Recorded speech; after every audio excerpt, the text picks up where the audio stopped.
We spent a lot of time over the years critiquing how Hollywood can reinforce unhealthy beauty ideals and maybe even undermine viewers' self-esteem in the process. But recently, we've seen a couple of movies that actually deal with this topic in some ways that we think might be worth a deeper dive conversation. Hey everyone, Adam Holz here, your host of this week's episode of The Plugged In Show. Thanks for joining us today. Well, if you're wondering what movies I'm talking about, both of them, I think it's fair to say, are a little bit off the beaten path. On Netflix, Uglies is streaming, and it is based on a popular YA dystopian sci-fi novel. On the big screen, a different man is, well, as you're going to see, a different kind of movie, but one that has some interesting things to say about physical beauty, as well as being horrifically ugly, as well as having some content that we'll talk about as well. And in our second segment, Paul Asay will join us to tell us about the new film White Bird in theaters this week.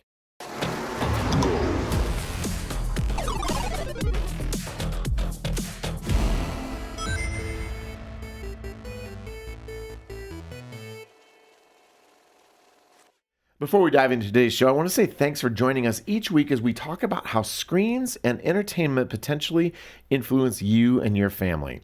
We love connecting with you, and if you've been blessed by the Plugged In Show, there are 3 ways you can help us bring you more episodes in the future.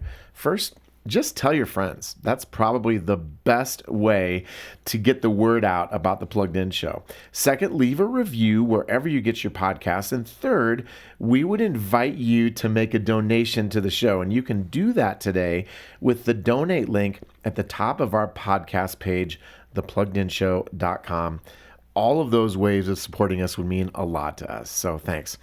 Well, we're going to be talking about movies and influence today. And joining me for that conversation are Kennedy Unthank, Brett Eckelberry, and Emily Chow. Welcome, everyone. Hello. Hey, guys. I thought it would be fun to start with a question that I'm actually struggling to answer myself. So as you guys answer, talk a long time because I'm still pondering it. What's one movie you have seen that made you want to change something about yourself? It could be good or bad. And why do you think the film had that influence on you? And I say bad, that maybe it made you feel bad about yourself in some ways. So who wants to go I thought you were talking first? like, oh yeah, I saw the Joker and Wait, I wanted to be a bad guy. No, but I mean, when we're young, sometimes movies might influence us in ways that we look back and think, oh, that wasn't the best influence I ever had. So, well, here's my question: did it have to be necessarily like a bad thing, or like can it just be? No, it can be moderate? it can be a good thing too. I mean, something that inspired you. I just thought it would be fun to talk about how movies can actually make us think about ourselves and maybe something we wish was different. Kennedy? Sure. Yeah. So I really like Ender's Game. Yeah? Tell me about that.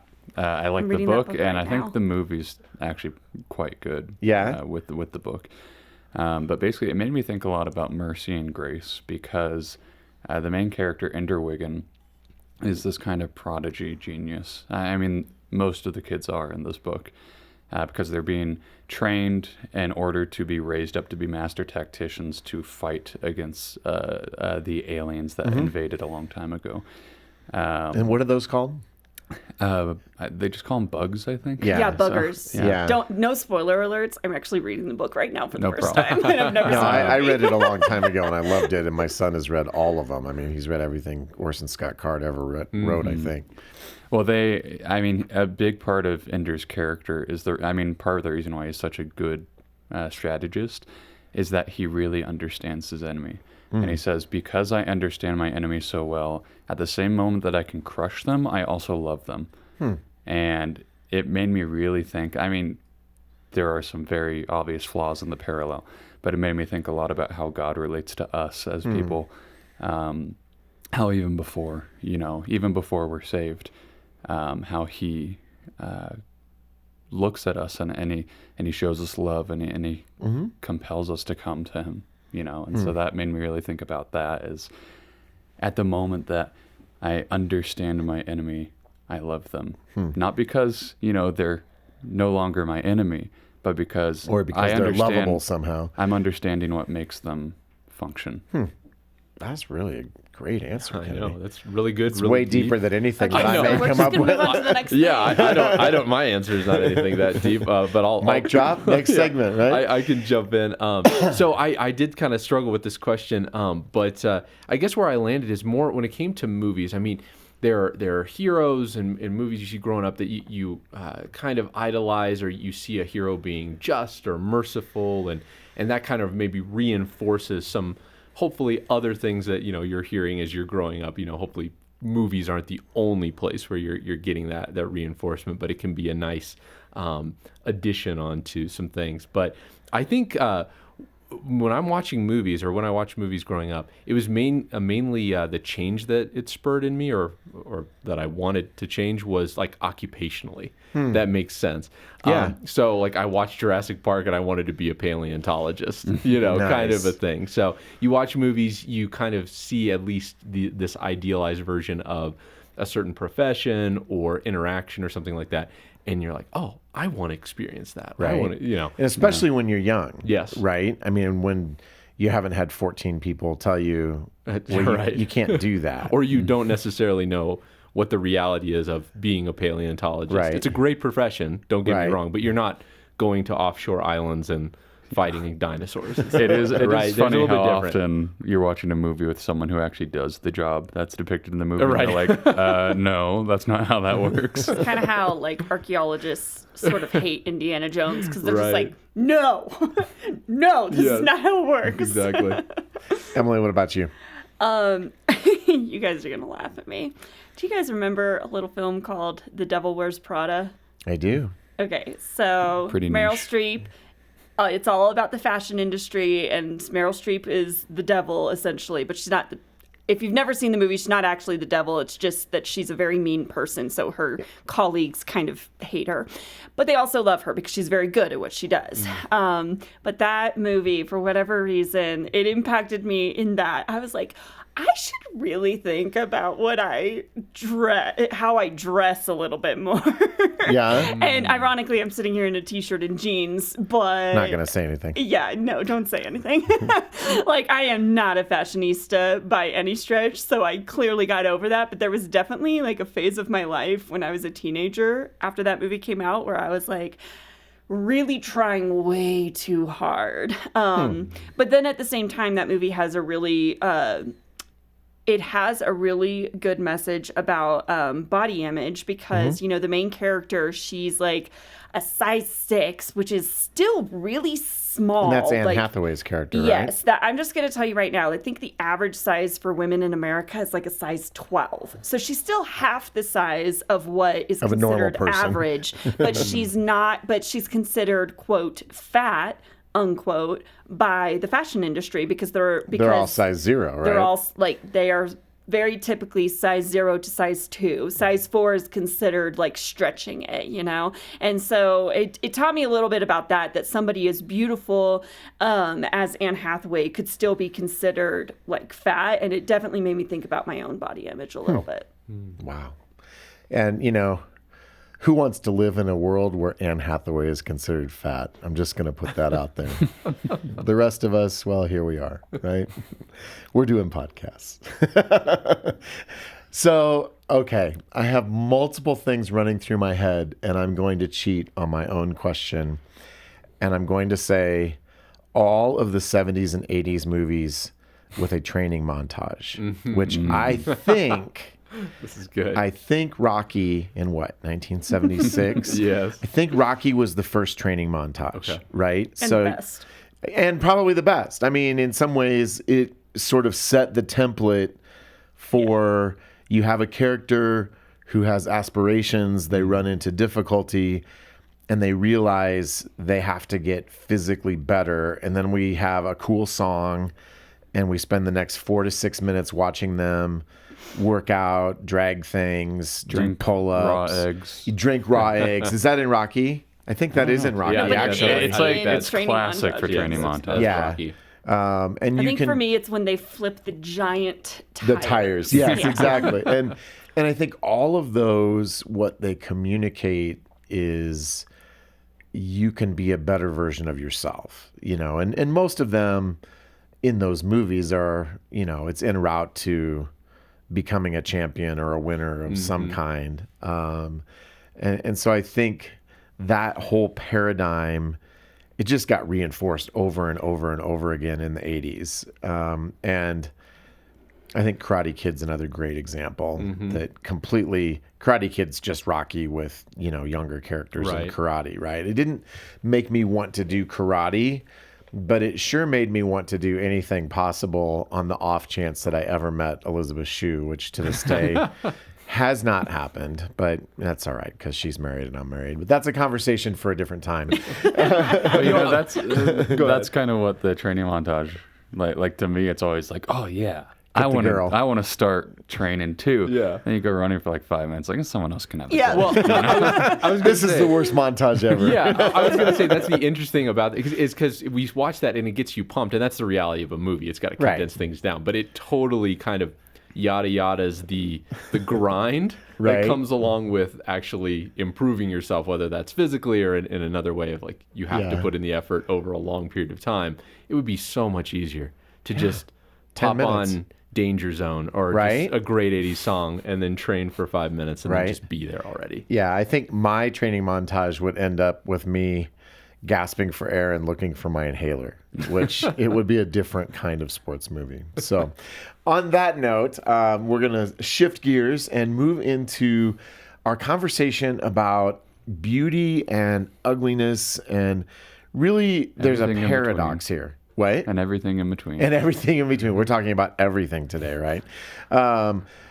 This has really stemmed from a couple conversations we have had around our office and our cubicles. And I think one of the great things about working at Plugged In is when we're not sort of just nose down writing and doing our thing, we'll occasionally pop up like prairie dogs and have these little social moments where we'll talk about a movie we've seen. We'll talk about ideas that are showing up in multiple things. And one of the things we want to do at the Plugged In Show is to just sort of give you a feel for what those conversations are like. Because a lot of times they're really fun and interesting and take unusual turns. And this is a subject that grew out of those as we sort of were comparing notes on some movies that have come out recently. And I mentioned a couple of them in the intro, and we'll get to those shortly. But I think the core idea here is that influence can cut both ways. And we have often talked about perhaps the negative influence that Hollywood can have on our sense of self-image or,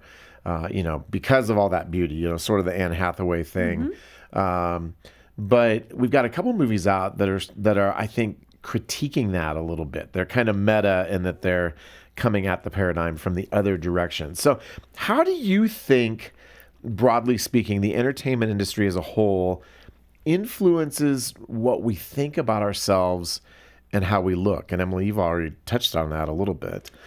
I mean, I think that when we see, let's just be honest, when you're watching a Hollywood movie, you are seeing like, it's all the pretty people, But I think one thing I want to make sure that we say right here at the top of the podcast is just that even pretty people have insecurities about their bodies. Like, you could be very thin, you could be much more curvy, and body insecurities are not limited to one body type or another.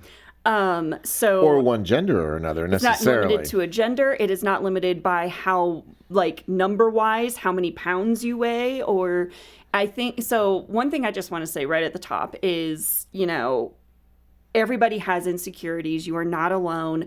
There are a lot of good people to talk to. So if you or somebody is struggling with this, especially if it's related to eating disorders, please call Focus on the Family. We have people here who can help you through this. If you're a parent of a child who is struggling with this, we have people here who can help you walk through that. So, like I said, just want to say that. The phone number for that is 1-800-A-FAMILY. So what was the original question? Sorry, I got caught up in that. We're just talking about our sense of how the entertainment industry as a whole influences Yeah, our perception about ourselves and how we look. Like I said, you're sitting there, you're looking at the screen, it's all the pretty people. Hollywood has definitely gotten better in recent years of having more representation of people from all walks of life in all body types and stuff. So I appreciate that. But I still think that even with that, we're kind of looking at a very select group of people who tend to be a little bit prettier. And it's not even necessarily because in real life they are so much prettier. I think that, there are makeup artists and hair artists and costume designers, and, the lighting that they use in studios is going to be a lot more flattering than, the fluorescent light bulbs in your bathroom. So, well, and the old saw is that the camera adds 10 pounds. I think with me it adds about 40 pounds. I'm still getting used to that. But what I wanted to say was a number of years ago, it's been, almost 20 years ago now, my wife and I had the opportunity to go to the Sundance Film Festival. We actually went 2 years in a row.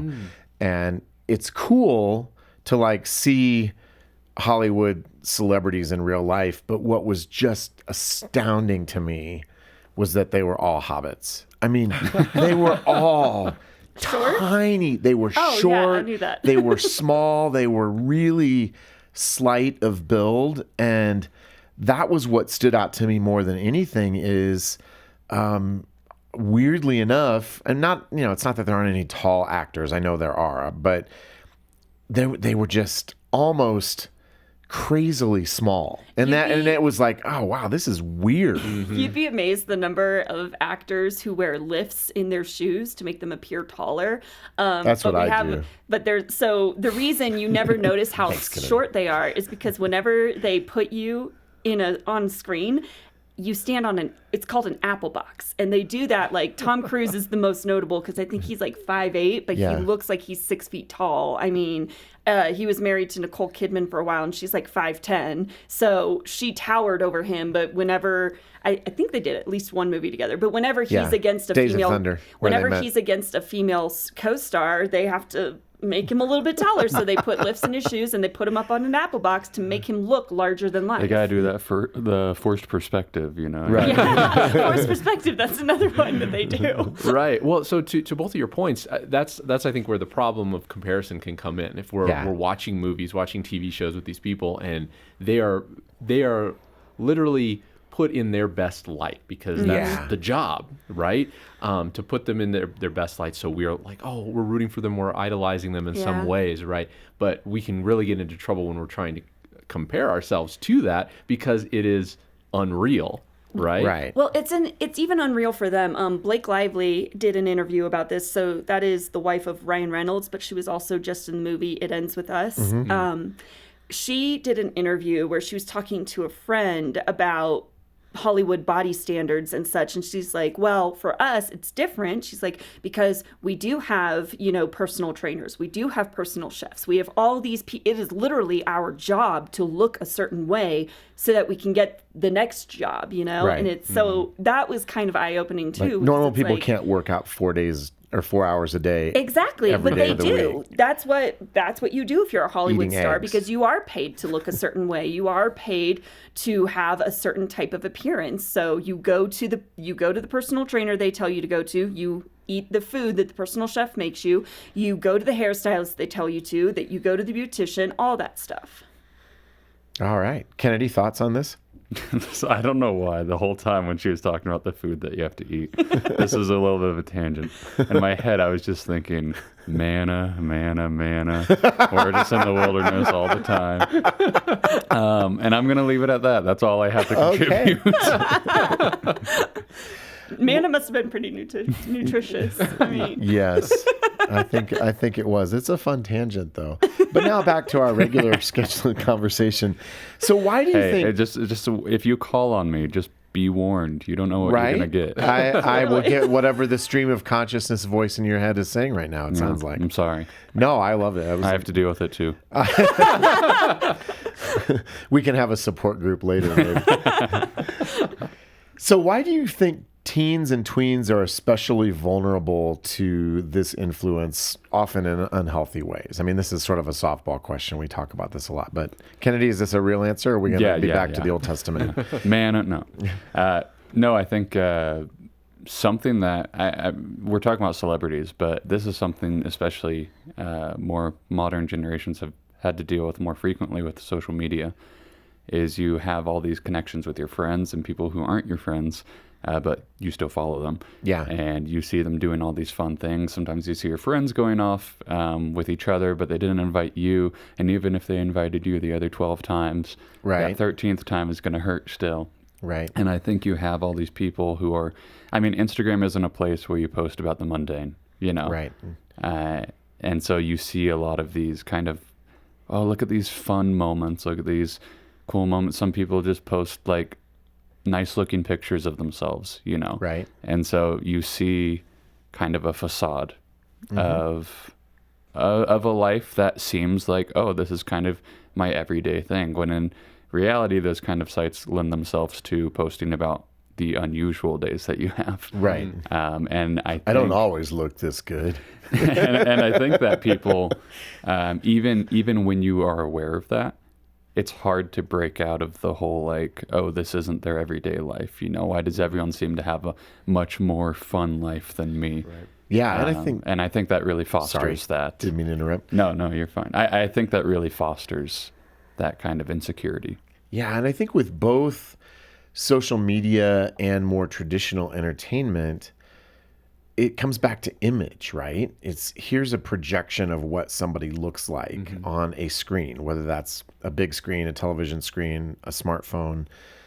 And then I look at myself in the mirror and I think, I was a pretty insecure teen. I'm glad actually that social media was not around at that point because I don't think it would have done me any favors. But I mean, all we see is maybe our flaws. And, you know, I think it can really kind of nuke our self-esteem. I mean, I've struggled with that sometimes as, you know, a grown man. And I think, man, teens growing up today have a burden to carry in terms of all of those images in play. Yeah, I would agree with that. And I just think that age too is, you're so vulnerable to being influenced. It's just an influential age in your life as you're growing up. Just as we talked about how movies influenced us when we were growing up, same just as we're tweens and teens as well. I remember when I was in high school, that was kind of the cusp of some of the more like social media push, right? Facebook was becoming more available, right? Oh, how many Facebook friends you have? You were in high school when Facebook came out? Yeah. Wow. So I feel old. But so I think because it had not taken such root when I was in high school, the comparisons that I was drawing myself against were people that I was spending time with day in and day out at school around where I lived. And, you know, there's problems you can get into with that as well. But I would say at least the benefit of that looking back was you're seeing people in their natural environment, right? So to speak. You're at least catching people. Some days they look puffy. Right. And there's just a variety of different situations you see people in that is more grounded and more real. Yeah. Yeah, and I think that context of reality it's important, and it's one, as we've been talking, that gets lost on screen, except perhaps when we're dealing with movies that are maybe deliberately trying to dig into those topics a little bit. Kennedy, one of those is Uglies, and you saw and reviewed the movie, and Emily, you're with us today in part because you read the book and you talked about how influential it was when you were younger. Kennedy, tell us about the movie, and then I want to hear a little bit about how the book influenced you as well, Emily. Yeah, so Uglies is about this girl named Tally Youngblood, and she lives in the society where at the age of 16, everybody undergoes this extreme cosmetic surgery, essentially, that turns them into an avatar that they've kind of created and fostered over the previous 15 years. It turns them into something called a pretty. And the pretty people aren't necessarily more attractive than the ugly people. It's just kind of the names they gave. But what it does do is it lets you kind of join into this like utopian society where everybody has undergone this surgery, and there's really no more strife. There's no more there's arguments are very few. It's kind of an everyday. Because everybody feels great about themselves, and Exactly. everybody's pretty at some level. Yeah, and everyone's pretty much having a Mardi Gras party every single day, except for everyone who's under 16. And that includes Tally, who is about to turn 16, so she's excited because she'll finally get to be one of the pretties, and she gets to be a part of the society. The in-group, basically. Exactly. And however, she has this friend named Shay, who's saying, I don't really want to have the surgery because I don't think there's anything wrong with me. And, there's actually a whole group of people who they're calling the rebels, who kind of live far out in the mountains, and they just have this kind of Jamestown little colony, and none of them either went through the surgery, or if they did, they realized, hey, this isn't really what I want, and they left. And everyone's happy there, and you don't have to have the surgery to have a fulfilling life. And so Shay leaves, but she tells Tally, hey, this is how you get there, and so if you ever change your mind, you can come. Well, the government pulls Tally into one of their offices and says, hey, we know your friends left, and these people are actually really dangerous because they threaten our way of life. And so we need you, if you want to save your friend Shay from being indoctrinated into this essential, what they're calling a cult, essentially, then you need to go there and find where they live, kind of ingratiate yourself into their society. To be a mole. And Informant. once you figure out where they live and where their leader is and who their leader is, then how about you give us a call and we'll finish everything out from there. And so Tally decides, oh, if my friend's in a cult, I'm going to go save her. But then when she gets there, she realizes, hey, this place is actually pretty nice. I don't know if I want to turn these people in. And she starts to really wrestle with that choice of like, well, who's right in this? What style of life is the correct way to live? And Emily, would you say the book really fleshes out those themes? And you talked about how it influenced you when you read it when you were younger. So I think I may have read it when it first came out. I think it came out in 2005 when I would have been about 13-ish years old. So that was probably like very much their target audience at the time.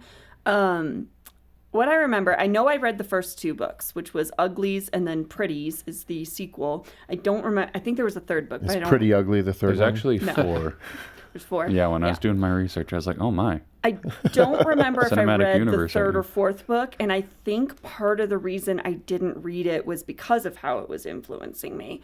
And the thing that I remember the most is that Tally and Shay eventually do wind up back with the government, and they both undergo this surgery, this cosmetic surgery, but for Shay, it's never enough. She's constantly adding more surgeries onto so it's not just like the one big surgery, like you can constantly make upgrades to yourself essentially. And that's what stood out to me. And kind of what I said at the top of the conversation, just that insecurities plague everybody, and just even if you reach what you think is perfection, in this case, in the case of Uglies and Pretties, they can literally reach perfection or what they perceive to be perfection in themselves. But even then, if you sit there long enough, you're gonna be like, oh wait, there's something else that's wrong with me, and then you're gonna hyper focus on that until you can change it or fix it or whatever. And I'm sure, I know for a fact that like the whole book series is about not hyper focusing on those superficial things and to really focus on inner beauty and whatnot. But I just remember as a kid just being very deeply affected by this book and being because I think part of the reason I was affected by it is because none of my classmates were in that mindset. I think it was like, well, you know what, this is a great idea that we should all focus on inner beauty, but that's not what my classmates are doing. So I was just like kind of done with it. And, I was a weird kid and everything. And so it was really hard for me to be like, oh, so people should like me for who I am. Well, that didn't come until much, much later in life. So I think it was just hard for me to come to grips with that as a teenager, to be like, oh, we are going to focus on inner beauty, because that really is, in a weird way, that can be a societal ideal, that we focus on inner beauty instead of on outer beauty. because it's really well and good if you are in that mindset, but if your peers aren't, then you're still going to struggle. Right. Kennedy?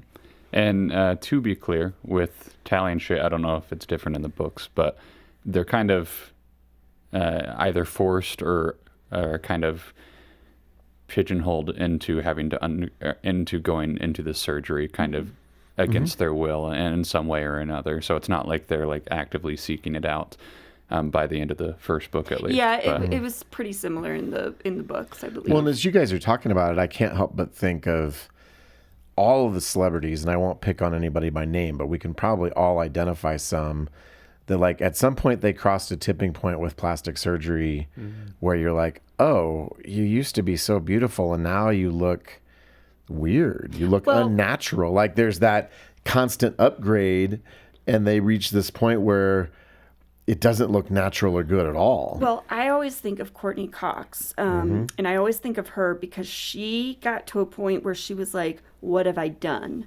And she's, undone some of the things that she had done originally. And I talked about this in On the Radar a couple of weeks ago, but plastic surgeons have kind of weighed in on these beauty ideals where they've said, coming in to get a surgery so that you have like this specific feature that, everybody's telling you is like the feature to have, whether it be poofy lips or a tiny nose or something like that. They're like, that's all well and good, but it's a passing fad. And chances are in a few more years, when it's no longer the trend, you're going to want to change it to something else. Like you're just setting yourself up for more and more surgeries in your future if you do this. And I think that's actually what was something interesting in the Uglies movie is, I mean, I don't know if they intended this, but it certainly came across that way, is that a lot of the pretties are very uncanny to look at. Okay. Like I'm looking at these people They don't who are look quite right. They're supposed to be the pretties, but I'm looking at them, I'm like, ugh. It's kind of like, you kind of look too perfect, right? And you see these people and you're like, oh, I thought you were more attractive when you were an ugly, Yeah. You're like, do they all look like AI images? Because I noticed that with AI generated. They definitely look like they'd be like avatars from Ready Player One.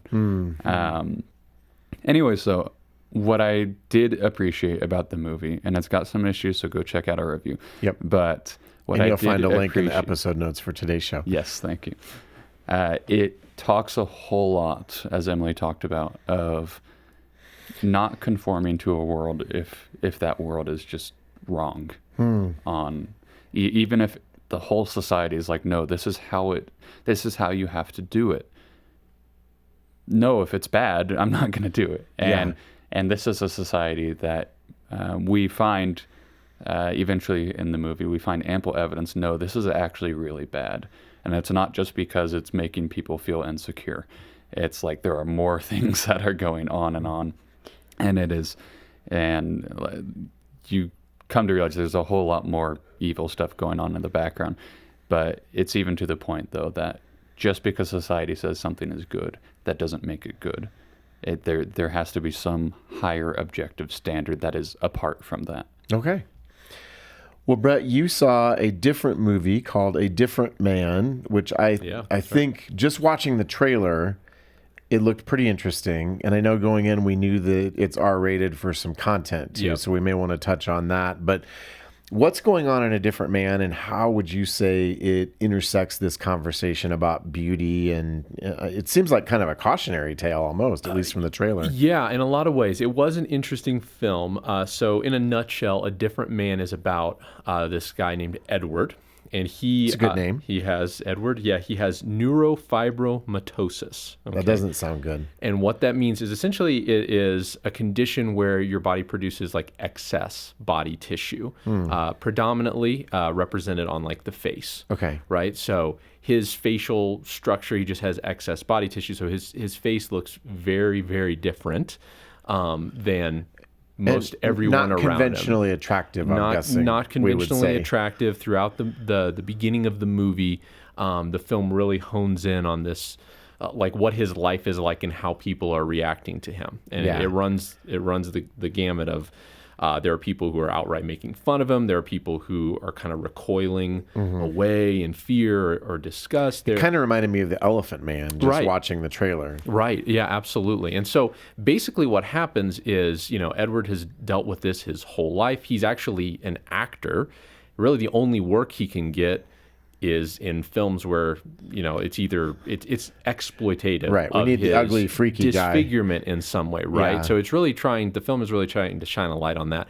But Edward, relatively early on in the movie, has the opportunity to undergo an experimental kind of like drug test. It's not a surgery per se, but he chooses to do so because he's very lonely. He's very withdrawn just because of his condition. This experimental test works, and it's actually, there's kind of a grotesque moment where some of this excess tissue kind of melts off his face. So again, content issues, there's some explicit stuff as well. Check out the review. But essentially, this drug test results in him looking like the actor who plays him, Sebastian Stan. A lot like Luke Skywalker or Bucky Barnes. A more conventionally handsome yes. person, as we'd understand it.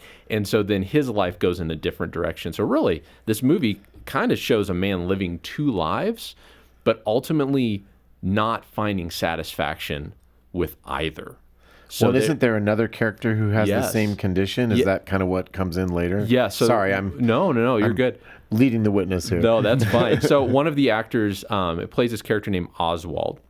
This actor's name is Adam Pearson, and in real life, he has neurofibromatosis. So for Sebastian Stan, they use makeup and effects, but Adam Pearson has neurofibromatosis. I'm just saying that over and over again, just to... I would say it. Yeah, exactly. So, just to show off a little bit. But no, so this actor does have this. He's playing a character named Oswald, who actually kind of steps into a role. He's kind of the opposite of Edward in every way. Even though he has this condition, he's very gregarious, he's very outgoing, people love him, people are drawn to him, and Edward becomes obsessed and kind of forms a dangerous obsession for Oswald, because he almost sees like, wait a minute, this guy is living the life that I should have lived. But he's still got the condition. Right? And so that leads to some very interesting circumstances. Like I said, there are quite a few content issues for sure. Because it's R-rated. It is R-rated. There's some graphic nudity. There's some other things like that as well. But it definitely kind of hits on this beauty and ugliness, and even how it's presented in the character of Oswald, where people are drawn to him even though he has this condition. And then obviously Edward kind of takes an ugly turn as the movie goes along as well, so internally. Well, and I think the interesting thing about both of these movies is it takes the conceit that A, we should be more beautiful than we are, and B, we have the technology to get there, and it kind of flips it on its head. And there's another movie out right now called The Substance, which stars Demi Moore as an aging actress who has an opportunity to, well, she thinks to roll back the clock. It actually ends up being, as our reviewer Paul Asay, who will be on here in just a couple minutes, would say, one of the more crazy movies he's ever seen. Incredibly explicit, but again, playing with this idea of, okay, you think you're going to get what you want, but maybe it creates more problems than you had before, which I think it's interesting. And just a last question here to bring our conversation in for a landing. How do we help our kids navigate a world that places so much emphasis on physical beauty? And Kennedy, I appreciate you brought up social media earlier. Emily, what do you think?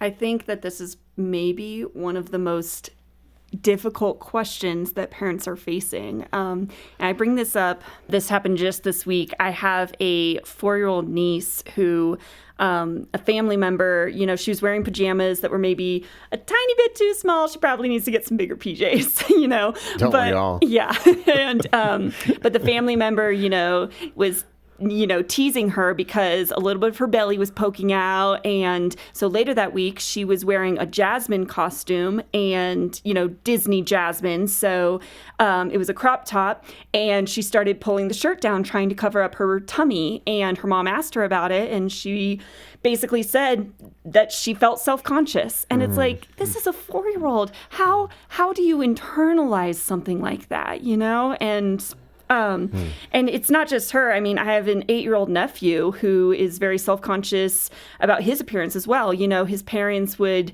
tease him and call him skinny, not thinking anything of it, you know, not meaning it in a bad way. And yeah, he internalized that, and he became very self-conscious and was worried that other people were going to make fun of him for being skinny. And it, you know, they have worked with him on that, and they don't call him that anymore because they don't want to hurt his feelings. But yeah, I mean, like, that's what parents are dealing with at such a young age. We have to be so careful because it's not just what people see, it's what we say to them. Yeah, our family systems and what's going on there, and even innocent comments. Kennedy? Yeah, you know, as someone who did grow up with all this social media and all this stuff, you know, I grew up, I did a lot of dumb things. I had a lot of insecurities, and I did a lot of dumb things to try and assuage those insecurities. Dumb things that didn't work, you know? And that sounds like it would be a fun podcast at some point. Yeah. It wasn't until I realized, number one, that you're never going to please everybody. Number two, that's okay. And number three, that God still loves me, you know? That I realized, like, I don't have to worry about this. Yeah. You know? And sure, I'll go to the gym. I'll try not to eat McDonald's every day, you know, as much as I like it, because I know that's not wise. I know that's not good for my body. But I'm not going to obsess one way or the other. And I think a verse that really helped me really just kind of understand, just bask in God's love for me and for mankind, that really made me just be like, why do I care what all these other people think? Yeah. You know, the big guy upstairs has already told me what he thinks about me, you know? Yeah. And so that's in Psalm 8. When I look at your heavens, the work of your fingers, the moon and the stars, which you have set in place. And so he's saying, you've created all of this stuff. What is man that you are mindful of him? And the son of man that you care for him? We are so small compared to the rest of nature. So why does God care about us? He says, yet, even still, you have made him a little lower than the heavenly beings, and you have crowned him with glory and honor. You have given him dominion over the works of your hands. You have put all things under his feet, all sheep and oxen, and also the beasts of the field, the birds of the heavens, and the fish of the sea, whatever passes along the paths of the seas. O Lord, how majestic is your name in all the earth. And that really just spoke into my heart, because I was like, man, I'm so insecure about all these things, about body image and all this. And yet, God has already given it to the psalmist to write from God's own lips that, yeah, you are small compared to everything I have made. Like, you take up a very tiny amount of creation, and yet I deeply love you. Well, I love that. And I love the idea as parents that we have an enormous responsibility to guide and shape our kids, right? And part of the way we do that is, I think, exposing them to truth. Romans 12 talks about being transformed by the renewing of our minds instead of being conformed by the pattern of this world. And J.B. Phillips says, don't let the world squeeze you into its mold, his translation of Romans 12:2. And I love that paraphrase, because I think it gets at what happens, right? That the influences in our world can squeeze us. And so I think that's one element. And I think on one hand, and I have 3 teenagers, I want to see them excel in places where they're gifted, where they're talented. And my youngest daughter is a singer and has actually sung some pretty big, I guess, gigs, we will call them. We do a Christmas thing every year. It's about 1,500 people, multiple shows, and she's been a featured singer. And one of the things she has wrestled with is all the people in our church identify her as the singer. And I know one time we were talking about it, and I said, Maggie, I love you for who you are. I love that you can sing, but the fact that you're a good singer is not your identity. And so there's kind of a both and. We want to encourage our kids in places where they're strong, but also help them understand their core identity is not about what they look like or even a talent that they have that other people can tend to latch on to. But it's who God has made them to be. And this has been a great conversation, guys, just about, I think, one of the core issues of our day, which is image, and a couple movies that help us think about that. And as always, you can find links to those movies in the episode notes for today's show. And we would love to hear what you have to think about how movies, about how social media maybe influenced you, how you see it influencing your kids. And you can let us know at team@thepluggedinshow.com. And of course, you can always find us on Facebook and Instagram as well. Thanks, guys. Well, in our second segment today, Paul Asay joins me. Hey, Paul. Hello. And we're going to be talking about White Bird. Is this a documentary about a bird that's white, or is there something else going on here? It is definitely not a documentary.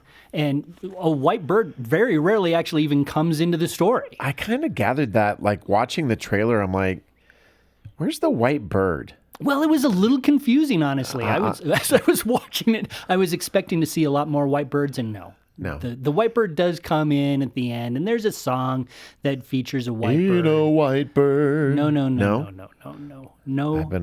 been holding that one the whole moment. Okay, so what is the movie about, Paul? All right. So this is essentially sort of like a weird little sequel / prequel to the movie Wonder, which, if you remember way back when, Julia Roberts starred in the movie, And Owen Wilson, and Tremblay was, I think, the kid. He played this kid named Augie. Yep. And he was bullied very badly because he just didn't look. It's kind of appropriate for the conversation we just had, right? He had some facial deformities that were pretty significant. Facial deformities. He had gone through tons and tons of surgeries to get them fixed up, but he was still relentlessly bullied. The movie is a truly heartwarming, very sweet story that was released in 2017. So fast forward here, we have... Or rewind, if it's a prequel sequel. And we'll get to that. We're fast forwarding right now. Okay. Because one of the characters... Why don't you tell me about the movie? Because I haven't seen it. One of the characters in the movie, in the original Wonder movie, was this kid named Julian, and he was one of the worst bullies. He was a terrible bully. He felt bad about it at the end, but we reconnect with Julian. He's now in this private school, very ritzy private school. He's trying to figure out how There's no bullying at private schools either. Oh, yeah, no bullying at all. But he is really trying to figure out how he can sort of fit in. You know, he is trying, obviously doesn't have the same challenges that Augie did, but he's trying to figure out how he can fit in, how he can become popular, all that kind of stuff. And so he is at the cusp of making some very critical decisions on how he treats people at this new school. And how he treats white birds? No. No. Okay. No. Sorry. I'll try to stop with the white birds. So, as he's doing this, he's starting to make some poor decisions, so shall we say. And then he gets a visit from his grandmother, portrayed by none other than Helen Mirren. Ooh, The legendary Helen Mirren. She plays this very famous artist. Okay. But then she starts telling him this story about how she treated people when she was a youth growing up in France. And did she have a white bird as a She pet? did not have a white bird. We're getting in the serious part of the story. Okay. Sorry. So I'm having a hard time getting there, clearly. So she grows up in France just as the Nazis are coming in. Oh, They wow. have come into the country. She comes from a Jewish family. And so we see sort of that division between when she was very pretty and popular and had the world at her feet. And all of a sudden, when the Nazis come in, that whole world changes. She has a long-term, quote-unquote, relationship with this kid named Julian, who walks with a limp. He suffered from polio as a child. Did not treat him very nicely. But when the Nazis come into power, all of a sudden, of course, they start rounding up all the Jewish citizens, and Julian and his family protect this little girl, the Helen Mirren character who is now just, 14 years old or something. Her name is Sarah. Protects her, keeps her in a barn for the next several years while the Nazis are there.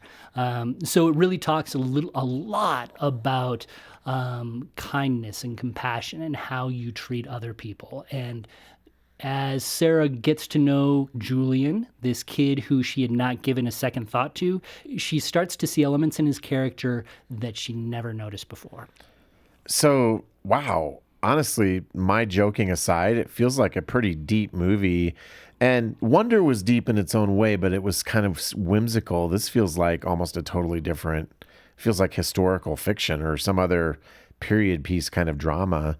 How much of the movie is comprised of her story? Like, is the part Most at the of it. beginning just a setup for Correct. the longer story? Correct. Yeah, most of the movie actually takes place in the past, essentially. Okay. And it features I got to get this in, it features another really powerful actress, Gillian Anderson. Oh, wow. She actually plays Julian's mom. So Okay. she becomes a central figure within this entire story. So this is a really sweet movie. It can be a difficult movie to watch, especially if you're younger.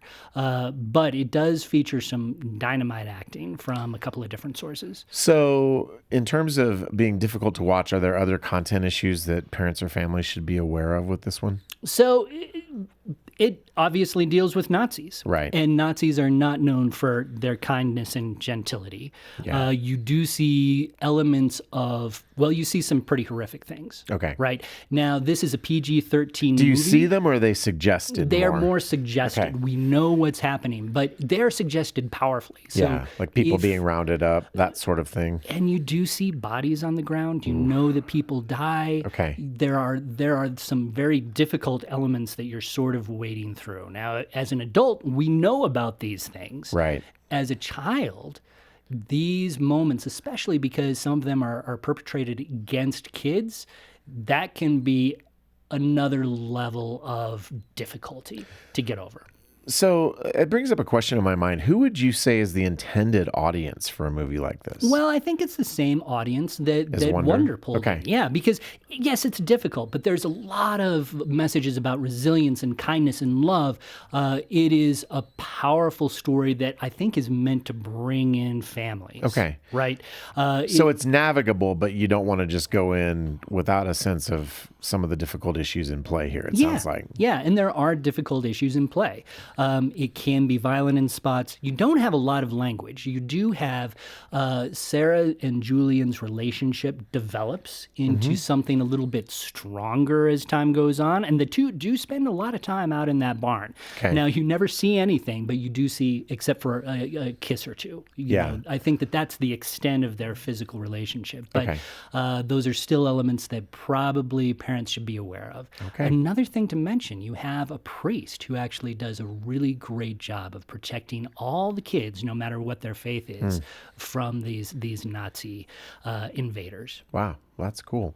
Well, Paul, thanks for bringing us up to speed on Whitebird. So, okay, does the Whitebird show up at all? I'm not going to tell you. Oh, you're killing me. You're going to All have to right. see the movie yourself. Well, I want to end by saying thank you, but that makes me want to rescind my thanks. But okay, thanks, Paul, for telling us about Whitebird. You bet. Well, now it's time for part of our show we like to call Pop Culture Connection, wherein we are joined by our producer, Ashley. Hey, Ashley. Hey, Adam. And Ashley asks us questions, not just any questions, pop culture questions. And if you've never heard this before, the goal is not quality answers, but quantity, as many as Absolutely. we can give That's right. in 30 very, very short seconds. So Yes. who's your first victim today, Ashley? Of course, always I go with Emily. Because I know how Emily. much she loves this. This is her favorite, I know. She was telling me earlier. Yes. I hope I get to go first again. I know. No, she- All right, Emily. Are you ready? I'm ready. Animation or live action?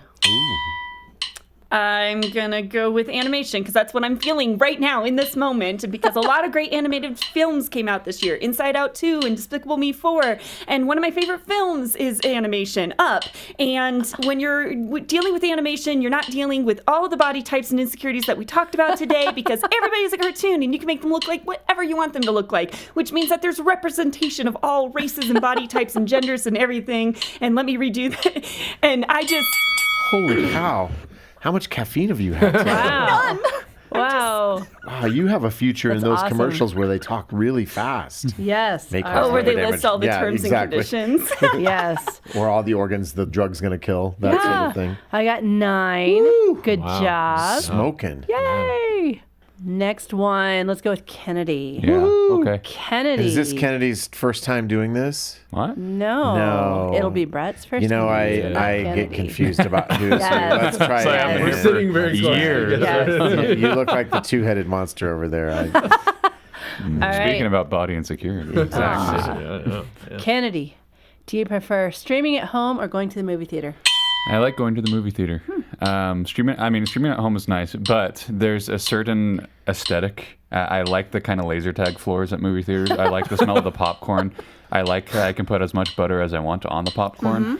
I like how it gets all dark in the theater. I like that it's really loud and it shakes my seat sometimes. I like movie theaters, and I'm not going to win, but, I'm content with that because I like movie theaters. You were so close. Yeah, but Such an interesting question to ask you, though. Yeah. So you're only allowed to put as much butter on your popcorn as you want when you're at the theater? Are you not allowed to do Well, that? you at can all? just keep it's doing the the, thing, it's you the know? buffet effect, Yeah. where it's Okay. like, this isn't mine. Yeah, right? he's not supplying You would the never butter. use an entire stick of butter at home, but you might at the theater. Okay, No. okay. I'll say I Plus, like. it's already liquefied. Yeah, I Right. like the arcade games too that some theaters have. You can Yeah, play that before. seems That's- kind of nice. random. Yeah. Nice. Yeah. 8 Kinda like points. you got bored with our movie. So. You were so close, dude. 8 You points. should've So just close. kept Yeah. going. I know my limit. But I do have to say, Emily, I remember you gave us a great tip about movie theater butter popcorn. What do you do? Oh, you take a straw. You take Yes. a straw and you put it in the And you popcorn, and then slurp you. up all that butter. No. That's gross. No, That's rapid. to get the butter to the bottom of the bucket, you put a straw in it and you pour the butter through the straw so it gets to the popcorn on the bottom. Then you take it out and you pour it on top. See, there Feels you like go. a lot of butter. Yeah. So there's a little extra for you there, Thank Kennedy. And now right. Brett. And now Brett. Oh boy. Now you've seen how this is done. Okay. Right. I'm giving Here you a we go. fun one. I like this one. Buzz or Woody? Going with Buzz Lightyear. Yeah. He's a spaceman. He's got a laser. He can fly, relatively speaking. I like his suit. He's got a whole cartoon show built around him as well. Great advertising. Excellent toy box that he comes in the packaging as well. Let's see. I like the little Visor. the visor. Thank you, Adam. What else? I like his boots. They're good too. Yeah. Nice. Let's see. I got 10 Well, for hold on, you hold on. that. Oh, I got first help. time he gets Yes. Saying the 10. reason you like Lightyear is because you like his boots when the other option is Woody. You know, Come on. There's a snake in my they're boot. You're not wrong, they're much but more this isn't about durable. quality, it's Yeah, about exactly. I was quantity. told quantity was important here. That's He so- also had a good villain. He did. That's a Yes. great This one. is a whole That's a great podcast one. about looking good, and Woody has leather boots. That's about Wow. the peak, you know. Sometimes there's a snake in them though. Kennedy, maybe let it go. No, I can't. That's a different Had movie. too much butter. All right. Adam, are you Yes. ready? I'm ready. Ghostbusters or Back to the Future? I'm going to have to go with Ghostbusters because weirdly enough, I never saw Back to the Future. Can you believe that? Ghostbusters, you have, This is heavy. well, you've got the Stay Puft Marshmallow Man. You've got Yes. Crossing the Streams. You've got Bill Murray, Dan Aykroyd, Harold Ramis, and the other guy that I can't remember his name. Hudson? Yeah, exactly. You've got the car with all the stuff on it. Dylan. You've got, what's her name? That's in the Annie Alien movie. Potts? Yeah, no. No. Sigourney Weaver. Sigourney Weaver. Yeah. All right. She's nice. just answering the question for me. Yeah, what is happening here? I know. Wow. Can we say that Very he just good. got an assist? Well- she can score it however she needs to. I don't feel it was like Yeah. my most inspired answer Kind of ever. 8.5 points. I'm going with with Brett as our winner. 8.5. I got an assist though too from Adam. I couldn't Yeah. figure out Well, what a visor was I mean, called. Looks like, sounds We like. help each other. Well, Ashley, thank you so much for joining us for another rousing edition of Pop Culture Connection. And if you're listening or watching today, thank you for joining us. And especially if you're watching, we are going to be on YouTube most of the time these days when we do the Plugged In show. If you're watching on YouTube, we would encourage you to like, comment, subscribe, ring the notification bell so that you will get notified when each new episode shows up, typically on Thursday mornings. So you can, put it on your calendar, new episode of the Plugged In show. Because we like talking with each other and we like talking with you. And we hope that you're enjoying engaging with us, whether that's listening, whether that's watching, or both, and frankly, listen multiple times. We would love that because they're such great conversations. Why wouldn't you want to? And speaking of conversations, we have a long one in our book, Becoming a Screen Savvy Family. We talk about these issues and other things that are related to screens and technology. We want to equip your family with everything you need to address all this stuff. And it's hard, right? It's a messy world our kids are growing up in today. And hopefully our book, Becoming a Screen Savvy Family, can be an encouragement to you.